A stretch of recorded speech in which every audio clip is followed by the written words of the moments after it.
Assalamualaikum, salam selamat dan sejahtera, saling mendoakan di antara kita. Jawablah, jawablah. Waalaikumsalam. Assalamualaikum warahmatullahi wabarakatuh. Selamat pagi, selamat siang, selamat malam anak-anakku yang ada di rumah. Bagaimana kabarnya hari ini? Oke, semoga baik-baik saja dalam keadaan sehat walafiat. Jangan lupa patuhi protokol kesehatan ya. Hari ini kita akan belajar tentang mukjizat.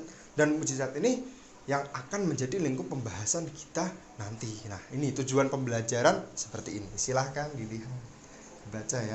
Jadi tujuan pembelajaran kita adalah siswa diharap mampu memahami pengertian, contoh, dan hikmah mukjizat, serta dapat menyajikan kisah-kisah dari berbagai sumber tentang adanya mukjizat. Oke. Nah, sudah siapkah kalian belajar hari ini? Luar biasa. Kalau kita sudah siap belajar, mari kita baca doa bersama-sama. Bismillahirrahmanirrahim. Raditu billahi rabbah wa bil islami dina wa bi Muhammadin sallallahu alaihi wasallam rasulah. Rabbi zidni ilma warzuqni fahma. Amin ya rabbal alamin. Dengan bacaan doa kita kali ini, semoga pembelajaran kali ini berjalan dengan lancar. Amin. Nah, selanjutnya ayat Quran apa sih yang berkaitan dengan mukjizat? Apa ya? Ada yang tahu? Nah, ini dia ayat Qurannya.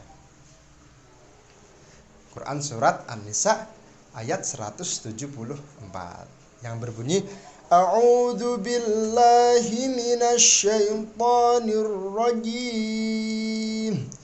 Bismillahirrahmanirrahim.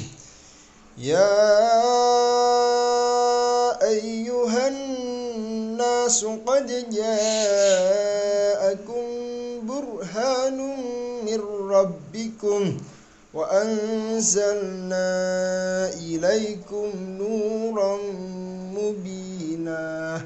Yang artinya, wahai manusia, sesungguhnya telah sampai kepadamu bukti kebenaran dari Tuhanmu, yaitu berupa Nabi Muhammad dengan mukjizatnya, dan telah kami turunkan kepadamu cahaya yang benderang, yaitu Al-Quran. Nah, sekarang kita lanjut ke materi. Apa sih mukjizat itu? Dari teman-teman ada yang tahu apa itu mukjizat? Nah, benar, seperti ini mukjizat. Mukjizat adalah kejadian luar biasa yang dianugerahkan Allah kepada Rasulnya. Untuk apa? Untuk melemahkan dan mengalahkan lawannya sebagai bukti atas kebenaran risalahnya. Nah, mukjizat itu tidak dapat dipelajari dan ditandingi oleh siapapun. Karena mukjizat ini adalah murni pemberian Allah Subhanahu wa taala kepada seorang nabi dan kepada seorang rasul. Karena datangnya ini secara tiba-tiba. Biasanya mukjizat diberikan pada waktu kondisi saat Rasulullah, saat nabi-nabinya Allah itu terjepit oleh musuh. Jadi saat berdakwah mereka terjepit oleh musuh, maka mukjizat itu turun dari Allah untuk melemahkan. Karena akar kata dari mukjizat itu ajaza, itu melemahkan. Mukjizat itu dibagi menjadi dua. Ada yang kauniyah dan ada yang akliyah. Contohnya seperti apa? Mukjizat kauniyah adalah mukjizat yang tampak dan bisa ditangkap oleh panca indera, seperti tongkat Nabi Musa ketika membelah lautan. Jadi ceritanya kan Nabi Musa dikejar sama Fir'aun. Terus karena beliau terpepet, jika dia tidak menyeberangi lautan, maka beliau akan dibunuh sama Fir'aun. Nah, maka Nabi Musa memukulkan tongkatnya, lautan membelah. Akhirnya Nabi Musa bisa melewat. Dan di saat Fir'aun lewat, Allah menutup lagi laut itu. Disitulah akhir cerita dari Fir'aun. Nah, itu contoh yang mukjizat kauniyah. Artinya bisa ditangkap oleh panca indera. Yang akliyah, yaitu mukjizat yang hanya dapat dipahami oleh akal pikiran, seperti Al-Quran. Al-Quran itu tidak bisa kita pahami jika kita hanya melihat Al-Quran. Maka kita harus mempelajari secara pelan-pelan. kita baca secara pelan-pelan, kita pahami maknanya, kita pahami artinya, sehingga kita tahu bahwa Al-Quran itu benar-benar mukjizat dari Allah Subhanahu wa Ta'ala kepada Nabi Muhammad SAW.